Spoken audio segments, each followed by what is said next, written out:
By the way, that should be 17th century. Sorry about the typo. Anyway, what I want to talk to you about today is the fact that ideas of some religious extremists from about 400 years ago are still in many ways controlling how charity operates now.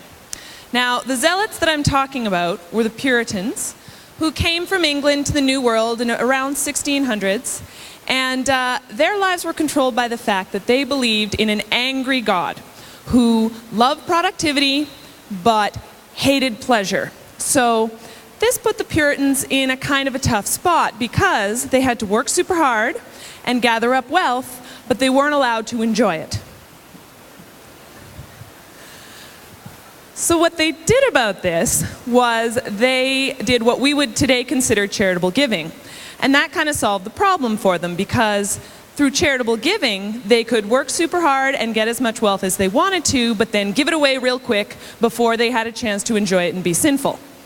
And they also split this up along lines of gender, with the men making most of the wealth and the women giving it away, which worked well for them because they also believed that women were more inherently sinful than men. And they didn't spend a whole lot of time worrying about where their money went, or the results, or the impact, or how it was spent at that time, mostly because under their philosophy, as long as you were giving it away and not enjoying it, then you were virtuous and it was worthwhile and praiseworthy. Also because they were very, very religious people, and most of their giving went to the church. And the church at that time was pretty much considered responsible for dealing with big social issues like poverty or hunger or what have you. So as long as they were supporting the church, then that was okay. But the thing to remember about this particular church is that it was all right with things like witch burning and adulterer stoning and massacring indigenous peoples. So not really an organization we would consider to be working for the greater good all the time nowadays. And it's not like this is a philosophy that is totally dead. I mean, after all, the Puritans were the grandparents of the folks who threw the Boston Tea Party, and that was one of the founding events of the American nation. Their philosophies still underlie a lot of North American culture today.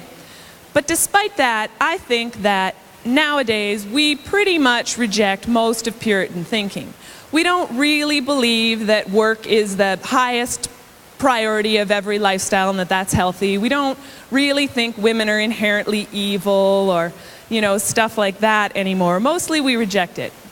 But there is one area where the Puritan ideas are alive and kicking, and that's charity.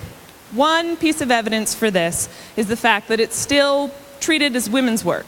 70% of charity professionals, even today, are women.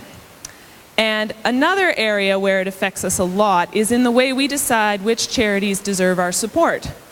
I used to be a fundraiser, and I can tell you that the questions that you get the most are about financial austerity measures. People want to know, how much of my money is being used for administration and fundraising, and how much is the staff making? These are the things that are asked a lot. The kinds of things that are asked less often are questions about the quality of the work. You rarely get asked things like, what makes this organization the best one to be doing this work? How can you prove that you've made an impact on the issue that you exist to address? That kind of stuff really doesn't come up that much, surprisingly. And this was proved, actually, in a study last year that was done by Hope Consulting. What they found was that 25% of people ask about financial measures before giving to charity, but only 3% are actually giving based on how good the charity is at doing its work compared to other organizations. Of course, that means that 75% of us aren't asking anything before handing over our money. But that's okay, right? Because as long as you're giving it away and not enjoying it, you're doing good. Who does that sound like? So this leads to some really astonishing contradictions. This means that basically we're ending up treating the charitable sector as if we want it to cut costs as opposed to do good. And there's some examples of this, like The Canadian branch of Harry Winston Diamonds has a $5 billion annual budget and 70 staff. Their CEO makes $3.5 million a year. The Canadian Red Cross, on the other hand, has also a $5 billion budget and 7,000 staff to be managed.